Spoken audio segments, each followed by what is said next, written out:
자, 다카이치 얘기를 안 할 수가 없는데요. 사실은 이제 다카이치가 뭐 그렇게, 할 거 있겠느냐.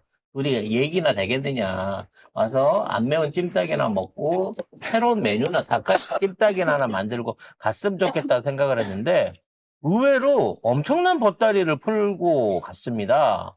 짧은 기간 안에 양국가의 또 앞으로 대한민국에 특히 유리한 여러 가지 협정들이 맺어졌는데요.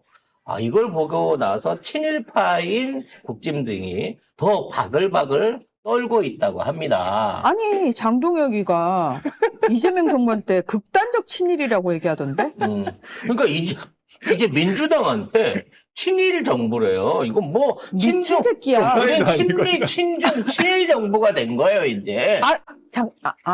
그런 의미구나. 거 기억 안 나나 보지. 우리는 친국제정부야. 우리는 모든 나라와 우린 친하게 인싸야. 돼야지. 예. 윤석열이 세금 들여가지고 저 핵오염수 안전하다고 광고한 거를 그 기억 안 나나 보지. 그리고 독도 훈련 안 한 거 기억 안 나나? 그리고 일본 자위대 기 우리나라에 들어온 거 기억 안 나나? 모집이 진짜 그래서 이게 상모집이. 의외로 준비가 많았고, 일본 측에서는 나름대로 성의를 다한 것 같아요. 특히, 이 다카이치가 이번에 너무 의상을 부려대갖고 행동이 얌전했습니다. 표정도 트럼프나 뭐 다른 전상들을 만나서 했던 괴짜가족에다가 요 표정이 아니고 굉장히 온화하고 정상적인 표정으로 이번에는 외교 활동들을 펼치더라고요. 그래서 은근슬쩍도 안 하고 절제된 의상과 행동을 보여줬습니다. 조금씩 철이 든 거죠. 상대하는 사람에 맞춰서 수준이 높아진 것 같은데 중요한 건 어떤 보따리를 풀었고 이게 어떤 의미를 가진 건지 상세하게 보도를 해주지 않는다는 겁니다. 왜? 국익에 도움이 되는 결과가 나오니까. 지지율 더 오를까 봐. 지지율 오를까 봐 이걸 안 하고 있거든요. 관련된 내용 뉴스 정리하고 세부적으로 송작가 TV가 분석해드리겠습니다. 네. 어제 이재명 대통령의 고향인 안동에서 이 대통령과 다카이치 총리가 소인수 회담과 확대 회담을 거쳐 합쳐서 총 105분간 회담을 진행을 했습니다. 일단 나온 이야기는 뭐냐면요. 에너지 공급망 스와프와 관련된 얘기가 나왔는데 이게 그냥 상호 정보를 공유하고 그리고 앞으로 이 스와프 거래를 구체화하기 위해서 좀 노력을 해보자, 논의를 해보자 라는 얘기를 하고 있고요. 또 하나가 이제 눈에 띄는 게 뭐냐면은 초국가 스캠 범죄를 공동 대응하자. 그리고 글로벌 AI 기본 사회와 관련돼서 우리가 협력을 하자. 라고 이야기를 하고 있고요. 또 하나가 이제 조세희 탄광 수몰 사고 희생자 유해 DNA 감정 실무 협의. 요거 이제 마무리가 됐거든요. 그래서 요거 이제 감정 절차에 착수하게 됐다라는 게 밝혀졌습니다. 다카이치 총리는 자유롭고 열린 인도 태평양을 언급하면서 미일 그리고 한미동맹의 전략적 연대를 통해서 중국을 좀 겨냥한 군사적 억지력과 대처 능력을 강화해야 한다. 이렇게 강조를 했지만 이재명 대통령은 동북아의 진정한 평화를 위해 한중일 3국이 서로 존중하고 협력해야 한다라고 원론적 입장을 밝혔습니다. 자, 하나하나씩 좀 풀어보겠습니다. 제일 큰 게 에너지 공급망 스와프인데요.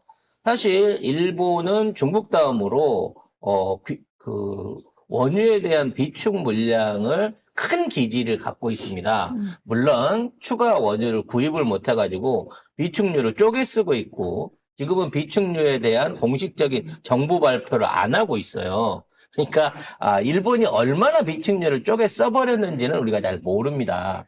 근데 한국하고 일본이 어떻게 아시고 했는지 모르지만 지난번 만남이 있었을 때 4개월 전 만남이 있었을 때 LNG 관련해 갖고 서로 상호 스와핑을 하는 걸 먼저 체결을 해놨었어요. 근데 우리나라는 LNG가 사실은 겁나 많아요. 우리가 공식적으로 알고 있는 것보다 훨씬 많습니다. 근데 가스공사나 이런 애들이 우리 재고를 노골적으로 밝히면 더 수입을 못할까봐 숨겨놓고 있는 거지 LNG 재고가 엄청나게 많습니다. 지금 비축돼 있는 게. 그래서 우리 입장에서는 가스는 남아요. 솔직히 말해서. 더 도입을 안 해도 1년치가 넘는 양들이 지금 우리 지하 저장고에 매장이 돼 있습니다. 이 육상에 있는 이 가스 시설이 아니라 지하 저장고에 매장이 돼 있는 양이 어마어마하게 많거든요. 근데 일본은 지하 저장고가 없기 때문에 가스는 부족한 상황인 거죠. 대신에 원유에 있어서는, 원유와 석유 제품에 있어서는 서로 교환을 할 만한 이런 그 여지들이 좀 있습니다. 그러니까 지금 우리는 사실상 7개월분 이상의 석유 비축분을 충분히 계속 유지하고 갖고 가고 있는 상황이고, 연말까지도 아랍에미레이트와 사우디가 경쟁하듯이 2억 5천만 배럴 이상을 보내주기로 돼 있기 때문에 안정적이기는 하지만 이 상황에서 일본하고의 스와프를 통해 가지고 좀 더 안정적인 재고 내지는 비축을 끌어갈 수 있는 이거를 했다는 거죠. 그리고 그에 관련해서 우리 석유 제품이라든지 항공유라든지 등유라든지 이런 것들은 우리가 일본에 수출을 하고 일본에서 생산되는 납타라든지 다른 석유 제품도 우리가 모질한 것들 재료 원료들을 갖고 오는 방식으로 뭔가 양쪽 거래가 원활해질 가능성이 높습니다. 그러니까 현재 우리가 부족한 건 납타 하나뿐이에요. 납사 하나뿐인데 요거를 일본과의 이번 스와프를 통해 가지고 어느 정도 실제적으로 해소할 수 있다라고 하는 전망이 나오고 있습니다. AI, 우주, 바이오 뭐 이런 부분에 있어서는 AI는 우리가 훨씬 일본보다 앞서가고 있는 게 맞습니다. 미국, 중국하고 거의 대등한 수준, 뭐 길어야 한 달 정도 발전의 차이다고 말할 만큼 AI 수준은 앞서 있습니다만 일본은 AI 하면 도장하고 팩스는 어떻게 되나? AI 앞으로 이제 AI가 도장을 찍어주는 세상이 오겠죠. 일본은. AI가 팩스 대신 보내주나? 근데 우주나 바이오 쪽에서는 또 일본이 신약이라든지 뭐 특허라든지 이런 부분에서 강점을 가지고 있는 부분들이 있거든요. 그래서 우리가 지금 이제 앞으로 우주 시대를 열어야 되고 여러 가지 그 아르테미스 이후에 우리가 직접 뭐 달에도 가고 화성도 안 타고 지금 우주 계획들을 세워놓고 있는데 이런 부분에서 기초적인 어떤 연구와 성과들이 교류될 수 있는 장을 만들고 있습니다. 그래서 이 부분도 앞으로 어떤 방식으로 교류의 형태가 이어질지 모르지만 국내에 있는 위성 사업이나 특히 지금 막 발전에 올라오고 있는 바이오 제품들 그리고 지금 또다시 팬데믹이 오고 있어요. 지금 여러 가지 질병들이 발생하고 있는 상황에서 공동 대응 또는 백신 생산, 신약 생산 같은 쪽에서 뭔가 협조가 이루어질 것으로 보여집니다. 스캠 공동 대응 같은 경우에는 어차피 지금 일본도 스캠에 많이 당하더라고요. 우리 못지않게 많이 당하더라고. 그래서 동남아나 이런 지역에서 이제 오고 있는 이런 스캠에 공동 대응하고 국제적인 공조를 가져가자. 아니 뭐 협의인 것 같아요. 일본인으로 가장해서 뭐 많이 오던데 텔레그램으로. 저도 텔레그램으로 일본 사람이라고 많이 봤는데 대부분 보면은 사진 보면 배경이 야자수더라고요. 그래서 좋은 동네 수도 있지 네. 뭐.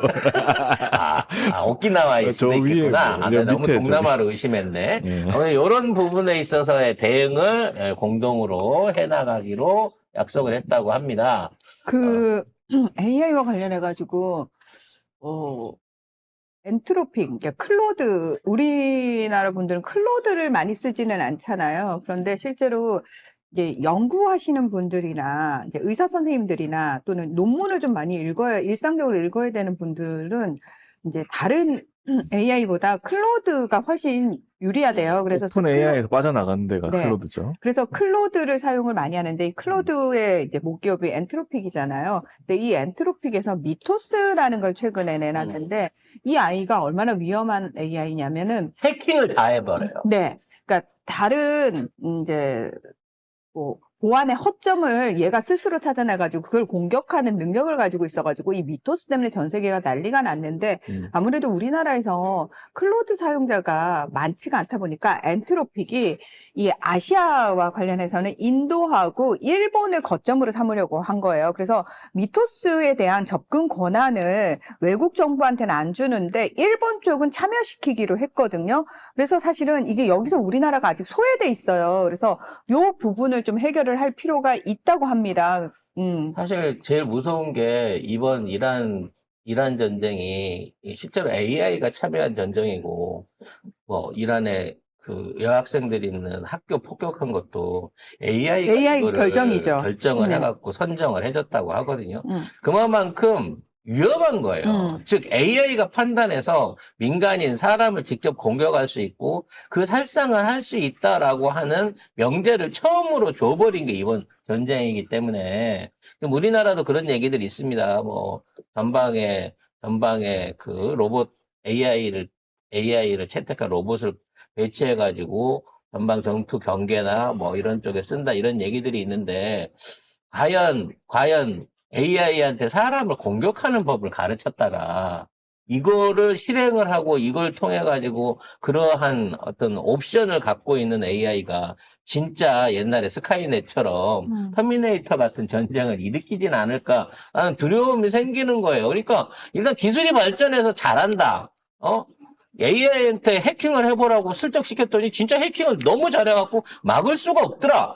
이런 거를 기술의 발전이라고 놓은 게 아니라 기술 이전에 뭔가 도덕적인 문제, AI를 사람답게 착하게 만든 다음에 그 다음에 부려먹을 생각을 해야 되는데 우리가 지금 그런 면에서 너무 앞서 나가고 있는 건 아닌가라는 두려움도 듭니다.